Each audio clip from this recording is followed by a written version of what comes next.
Hi, everybody. I'm Bob Polk, and you're listening to the Glory Days Podcast.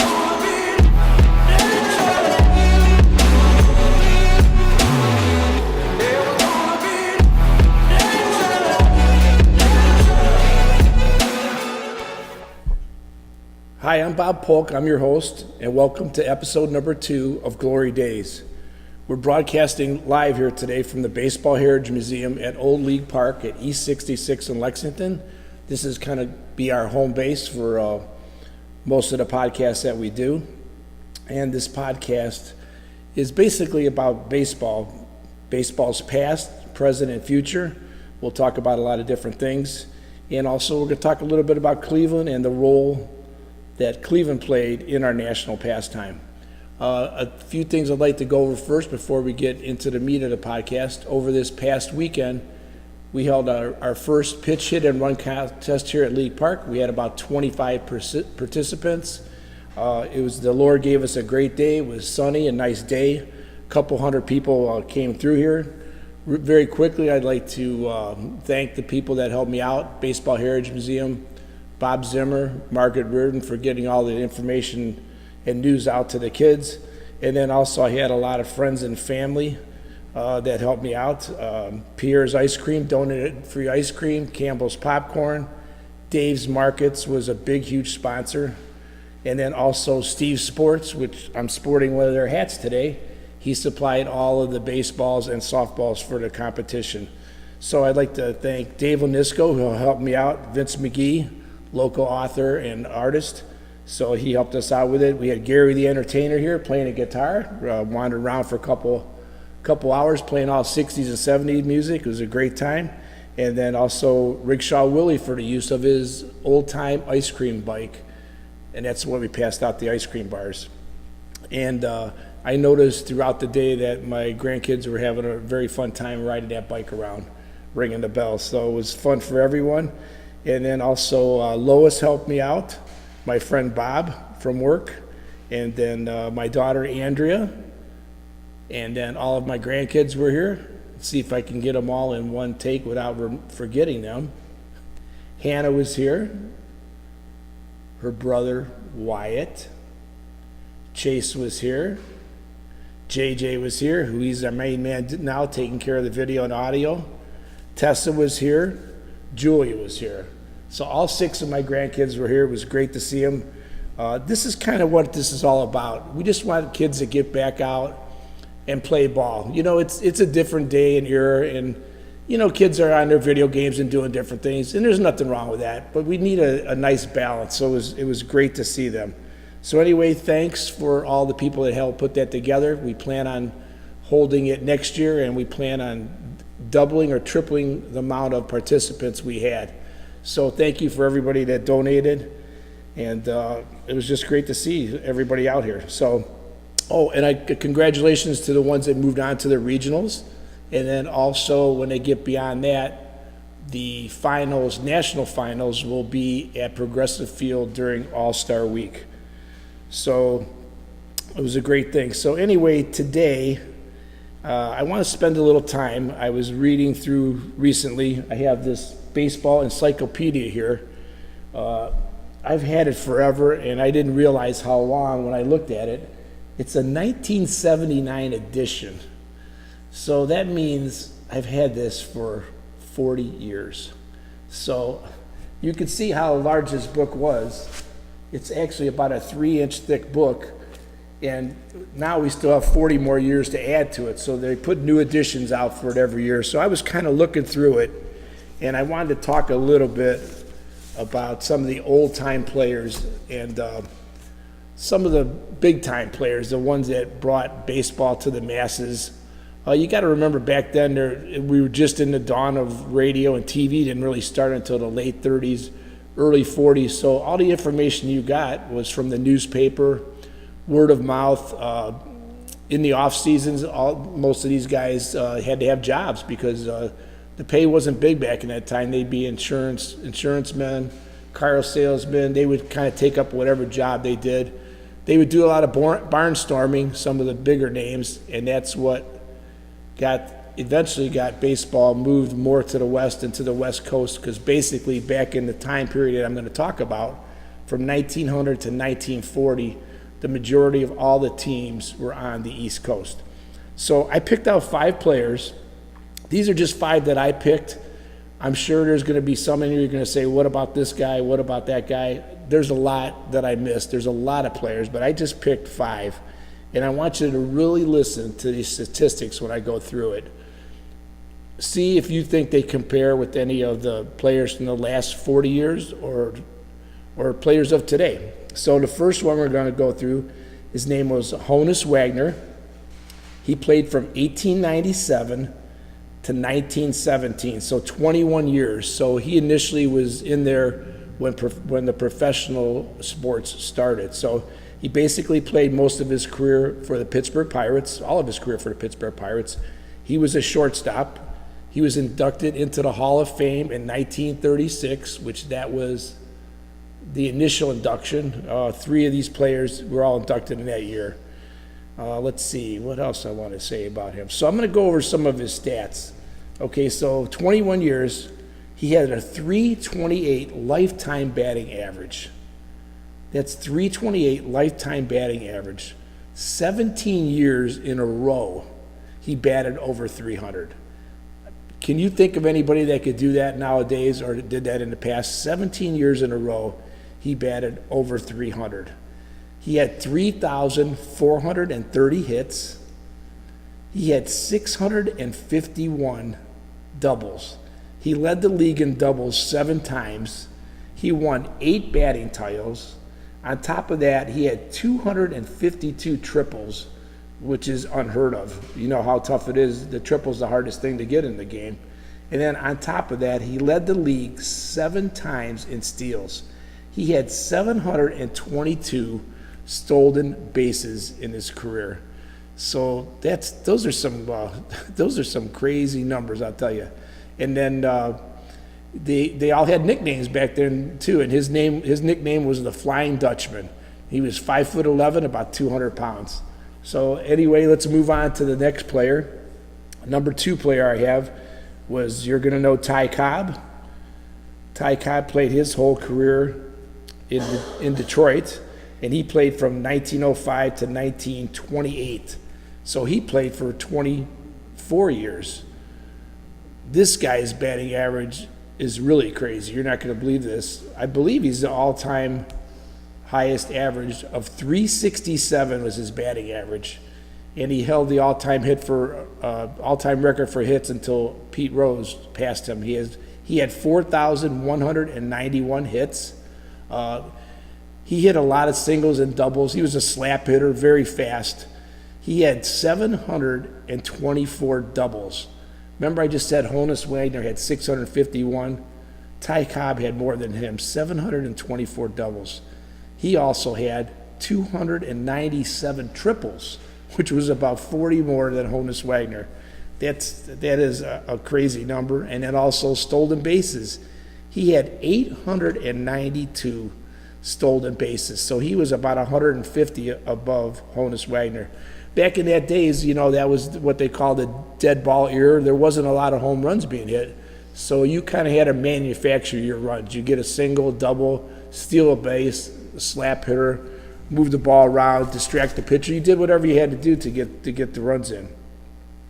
And so let's see, he hit 400 3 times in his career, and he had 1,959 RBIs. He led the league in hits 8 times, and 9 times he had over 200 hits in a season. And this statistic is really crazy. 23 out of his 24 years, he batted over 300. And he led the league 12 times in hitting. And his nickname was the Georgia Peach. He was 6'1", about 175 pounds. The stories you heard about him, he did anything he could do to win a game. You kind of heard his stories. He used to sharpen up his spikes in the dugout. So when he was stealing a base, he'd come in there flying high, so everybody made sure that they got out of his way. So next player we want to go over with, of course, everybody's going to know this name. It's Babe Ruth. He started in 1914 and played till 1935, so he was there for 22 years. Basically played with Boston, and then most of his hitting prowess came in when he played for the New York Yankees. He had a .342 lifetime batting average. Of course, 714 home runs, which at that time that lasted until 1961 when Roger Maris, when Hank Aaron broke his record in the 70s. Roger Maris broke his single season record of 60 home runs, which he had in 1927. Home run percentage, 8.5% of the time that he was up to the plate, he hit a home run. Staggering number. RBIs, 2,204. He led the league in home runs 12 times. RBIs, he led it 6 times. Walks, he led the league 11 times. He had over 2,000 walks. You can imagine, because when he started hitting 50 to 60 home runs every year, nobody wanted to pitch to him, so they would just walk him. What else? He was, of course, inducted into the Hall of Fame also in 1936, and he was involved in 10 World Series in which he had 15 home runs, 33 RBIs, and a .326 batting average. And his nickname, the Sultan of SWAT, that Bambino. We're going to have a little something special at the end of the podcast to kind of let you a little bit know more about Babe Ruth. The fourth player we got was Roger Hornsby. He was the second baseman for the St. Louis Cardinals, inducted into the Hall of Fame 1942, 5'11", about 175 pounds. He played from 1915 to 1937, so that's 23 years that he played. He had a .358 batting average, which is second all-time behind Ty Cobb. 3 times he hit over 400. He was just shy of 3,000 hits with 2,930. He also had 13 straight years batting over 300. He led the league twice in doubles. He had 302 home runs in his career. So that, between him and Babe Ruth, that's quite a bit of home runs considering the dead ball era lasted until right around 1920 when the ball got a little livelier and the home runs started flying out. He also had 541 doubles in his career, 168 triples. And the equivalent of the Triple Crown in 1922, 23, and 24, and 25, he would have won that award if it had been back then. So I don't know if I mentioned he played his whole career with St. Louis in the National League. So another staggering number. So I don't know if anybody's going to match any of these numbers today or has in the past. And my personal favorite, the 5th player on this list, it's also my favorite baseball movie. It's called Pride of the Yankees, and it's about Lou Gehrig. He was called the Iron Horse. We all know he's known for his 2,130 consecutive games played. That record stood for a long time until Cal Ripken recently broke it, about 20 years ago, I'd say. Anyway, Lou played from 1923 to 1939, 17 years. I'm sure his career would have been much longer. He died of a muscular disease when he was very young, and so he had 17 years in the league. So also he was a .340 career batting average. He had 493 home runs, just shy of 2,000 RBIs. He led the league 3 times in walks, 4 times in runs scored, 5 times in RBIs, and 3 times in home runs. The only reason he didn't lead the league more times in home runs is because his mate, Babe Ruth, was hitting a few more than he was every year. And 8 times he had over 200 hits. 8 times. He also was in 7 World Series, and he had 35 RBIs in those 7 World Series. Compare that to Babe Ruth, who was in 10 World Series and had 33 RBIs. And then he also hit 10 home runs in those World Series. So, you talk about Babe Ruth and Lou Gehrig. They were part of Murderers Row back then. There was no team that could touch them power-wise.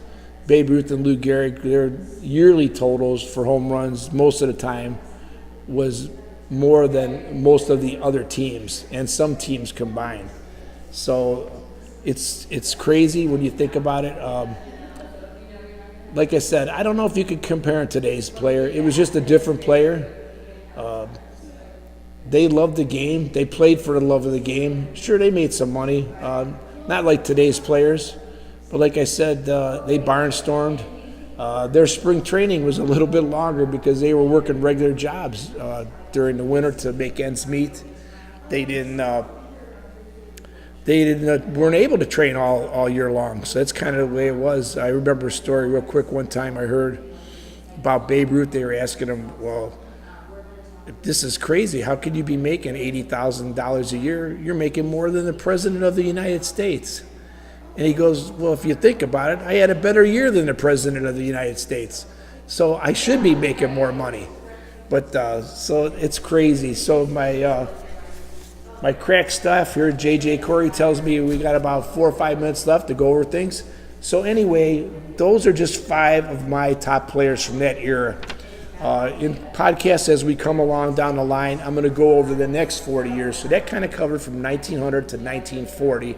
Next time, I'll go through 1940 to about 1980, and we'll go over those players, and then eventually we'll get to today's players. We'll go from 1980 up until present day. So anyway, if you ever get a chance, pick up an edition of the Baseball Encyclopedia. You just open it up. It has every player and every pitcher that ever played the game. It's kind of cool. The reason I came up with this is I was kind of sitting around a couple weeks ago looking through some of my books, and I hadn't looked at it in years. And naturally, I went to the players, Babe Ruth, and all those guys, started looking up their stats, and I said, got to do a podcast on that, share the information. So what I like to do right now, I'm going to take a few minutes. I'm going to take a little sip here. Thanks for being with us today. And what I'd like to do now is kind of go over a few of the upcoming things that they're having here at the Baseball Heritage Museum. The museum is free to come to at any time. You can become a member for very inexpensive. I know it's $15 for a senior. I believe it's $20 or $25 for an individual and $35 for a family. It's cheaper than the price of a ticket. So you got to get out here and check it out. The ballpark is beautiful. They redid it 4 or 5 years ago. So come on out, enjoy the day, check out their website, Baseball Heritage Museum, for their hours. Okay, so I'm going to go over quickly a couple of events that they have coming up. On June 15th, there's going to be some guys here that are authors and editors of this book that they recently released, and it's called The Sleeping Giant Awakes, and it's about the 1995 Cleveland Indians. It has a whole bunch of little stories about each player, coaches, the broadcasters, everything that went on about those 90s years where the Indians were beating up on everybody. So come out and join us for that. June 15th, it starts at 1 o'clock. It's from 1 to 2. You'll meet the authors and you'll get to relive the 1995 Cleveland Indians. And then on June 29th, from 10 a.m. to noon at Lakeview Cemetery, it's called the Batters Up Tour. They've done this in the past. You take a tour of the Lakeview Cemetery, which is a beautiful tour to begin with, and there's going to be a lecturer there from the Department of History from the University of Akron, and they'll talk about the baseball legends that are buried there. And you'll actually be going around on Lolly the Trolley, so you don't have to walk the whole thing. So that'd be kind of cool. So check that out on June 29th. And then last but not least, Bases to Bleachers. It's a collection of personal baseball stories from the stands. And the author is going to be here. It's Eric Gray. He wrote a book about all these experiences that he had. That's going to be on July 27th from 1 p.m. to 2:30 p.m. So be sure to check all those out. For any more information, go to www.baseballheritagemuseum.org for all the information.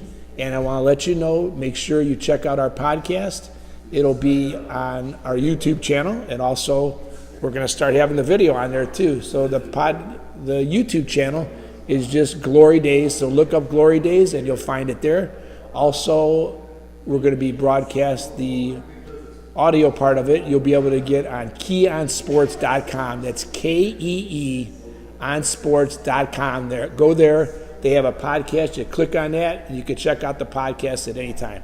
So thanks again for being with me today. I'm going to leave you right now, but I got about 1.5 minutes and 2-minute thing at the end here. You want to check it out. It's about Babe Ruth's home run here at League Park. We'll see you next time. Thanks for being here. Bye. Hi, I'm Babe Ruth. In 1928, my New York Yankee teammates and I were playing the Cleveland Indians here at League Park. Their southpaw, Joe Shayut, had been keeping us off balance all games with slow balls, and I love fastballs. When you get a fastball and hit it squarely, it'll go much farther than a slow ball. You don't have to furnish your own power. The Indians were beating us 1-0 going into the 8th inning. But it all changed when we got to him for 4 runs in the 8th and 9th innings. Shayut intentionally walked me in the 8th, but with Coombs and DeRocher on the base in the 9th, he had to pitch to me. The first pitch was a ball, and then the second pitch he got me to miss with a nasty sinker. But the third pitch was a fat one, and I hoisted it over the right field screen for my 20th homer of the season. After the game, a young fella who had picked up my home run ball came to the locker room. I signed the ball for him, and since it was a homer, I put the date on it.